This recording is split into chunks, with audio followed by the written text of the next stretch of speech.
तुम्हारी पत्नी तो बहुत सुंदर है, बहुत भाग्यशाली हो तुम। मेरी शादी देर से जरूर हुई, मगर हुई सुंदर कवि से। तुमसे भी ज्यादा काली है तुम्हारी पत्नी। माँ, मैं अभी 2 मिनट में आती हूँ। तुम अब कहीं नहीं जाओगी, बैठो यहाँ। माँ, आपको मालूम तो है मैंने सुबह से एक भी चुप कर जाओ, दफा हो जाओ, जल्दी आ जाना।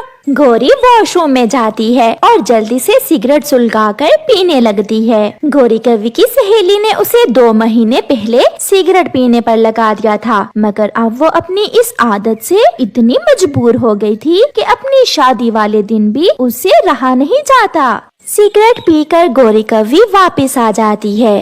कितनी गंदी बू आ रही है, जैसे किसी ने सिगरेट सुलगाई हो।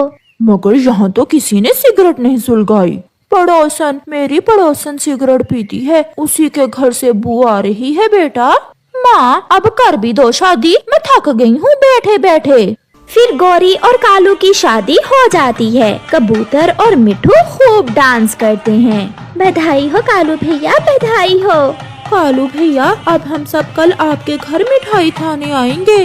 कौवा और कवि घर पहुंच जाते हैं। दुल्हन बनी बैठी कवि बहुत सुंदर लग रही थी। तुम्हारे इस पर्स में क्या है?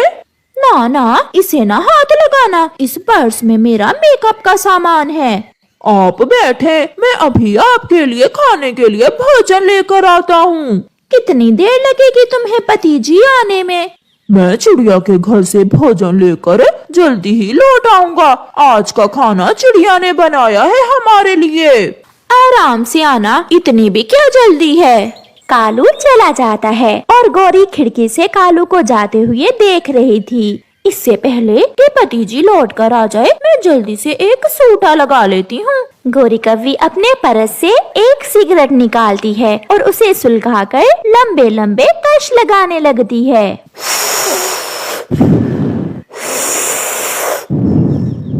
चिड़िया बहन, खाना तैयार है क्या?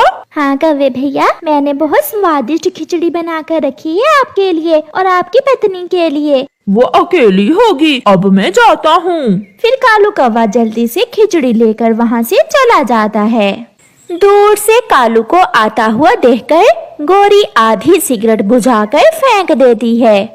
ये बू कैसी है? धुएं की है शायद, मगर घर में तो आग जलाई ही नहीं आज। वो मैं रसोई में गई थी, चूल्हा जलाकर देखा था मैंने।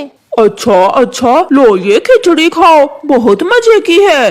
फिर वो दोनों खिचड़ी खाते हैं। सुबह हो जाती है। अब गौरी किसी न किसी तरह सिगरेट पीना चाहती थी। वो सोच रही थी कि कैसे सिगरेट पिए। वो कालू से कहती है, कालू जी, मैं जंगल में घूमने जा रही हूँ। मैं भी जाता हूँ साथ।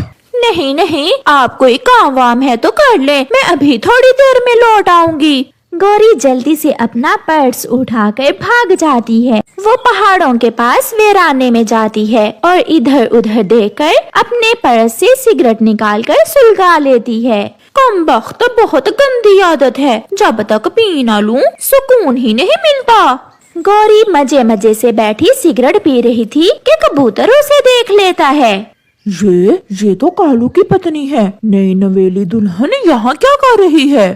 कबूतर गौरी के पास जाता है। कबूतर को देखकर गौरी कवि सिगरेट अपने पंखों में छुपा लेती है। गौरी, तुम यहाँ अकेली क्या कर रही हो?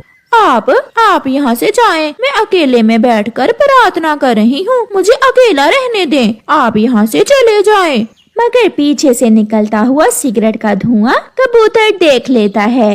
प्रार्थना कर रही हो या छुप छुप कर सिगरेट पी रही हो? मेरे पति को ना बताना प्लीज। अगर तुमने देख ही लिया है तो मुझे सबके सामने बदनाम ना कर देना। इतनी गंदी आदत है तुम्हारी। मुझे तो उसी दिन तुम पर शक हो गया था जब बार बार तुम वॉशरूम जा रही थी। कबूतर वहाँ से चला जाता है। कबूतर, तुम क्या जानो मैं खुद कितनी तंग हूँ अपनी इस आदत से, मगर क्या करूँ। ऐसे ही दिन गुजरते गए और गौरी कवि अपने पति से छुप छुप कर सिगरेट पीती रही। यहाँ दराज में मैंने 10 रुपए रखे थे, वो कहाँ हैं? मुझे क्या मालूम, मैंने तो नहीं देखे। फिर एक दिन गोरी कव्वे के पास सारे सिगरेट जो वो अपने मैके से लाई थी खत्म हो जाते हैं। वो नदी पर बैठी हुई इधर उधर देख रही थी। उसके पास अपने पति के चुराए हुए 10 रुपए तो थे, मगर वो दुकान पर सिगरेट लेने जाने से बहुत डर रही थी। फिर वो चिड़िया के बेटे कुकू को 10 रुपए देती है। कुकू बेटा जाओ और बुलबुल आंटी की दुकान से 10 रुपए के सिगरेट तो ला दो मुझे। मगर आंटी वो क्यों? मेरा मामा जी आया है, वो सिगरेट पीता है। छोटा बच्चा दुकान से सिगरेट लेने चला जाता है। उस कवि से जाकर कहो कि बच्चों को सिगरेट देना कानूनन अपराध है, वो खुद आए। आंटी बुलबुल, गौरी आंटी का मामा जी आए हैं, इसलिए उसने मुझे भेजा है, परंतु तुम्हें सिगरेट नहीं मिल सकते।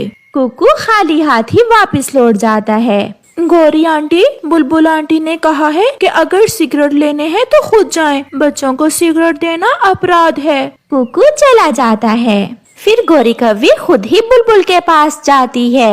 बुलबुल ये लो 10 रुपए।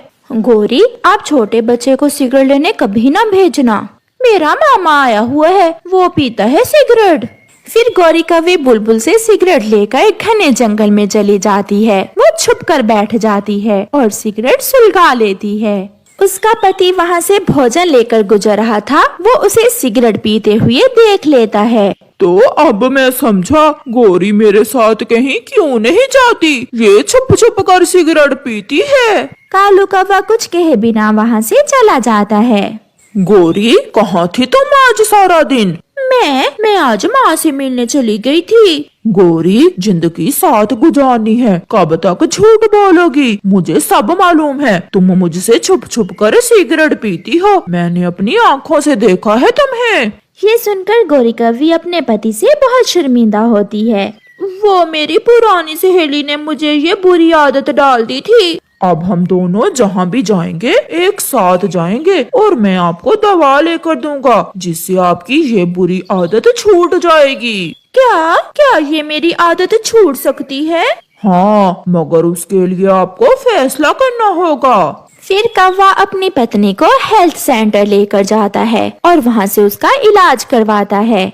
आहिस्ता आहिस्ता गौरी की सिगरेट पीने की बुरी आदत छूट जाती है और अब वो अकेली नहीं बल्कि सबके साथ बैठना पसंद करती थी। प्यारे दोस्तों, बुरी आदत आपको हमेशा रुस्वा करती है। आपको अपने दोस्तों